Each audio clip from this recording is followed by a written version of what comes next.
love loves, as you see nagsugod na taan na og design sa ato ang icing ug mao na to ang tool nga gigamit kay pagtuo ko man og na record tong ato ang video no sa pag frosting nato sa cake ug pagsugod na nato sa ato ang design so wala man di ay so diri na lang ta magsugod so mo na siya ang atong order day arin karon kay murag barrel cake siya since fondant man ang inspo pick niya so atong pakitaan og paagi nga mabuhat nato bisag gamit lang ang siya ni siya soft icing version. So mao na ni siya ato siyang kuluran kay since ang kahoy no di man siya para sa color tanan na ay light brown na ay dark brown and then para makuha na nato nga effect magamit ta ani airbrush. Then ato ang gi-color lang ani kay wala man tay pang airbrush color nga brown.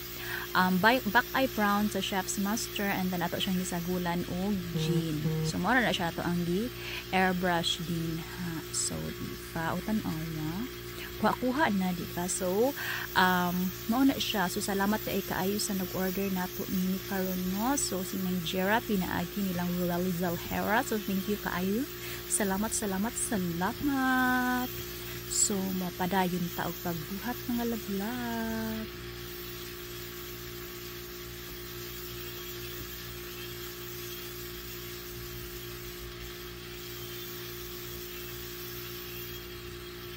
And mauna ni siya ang ato ang final look kay wala na pud nato na video ang pagbutang nato sa fondant og sa mga designs. Oh my goodness, so mo na siya. So happy birthday Noy Bimbo at 54 and kanang ato ang gibutang sa babaw wala siya isulod kay para gaan ra kaayo di ba nakuha ra mga love. Thank you for watching. Bye.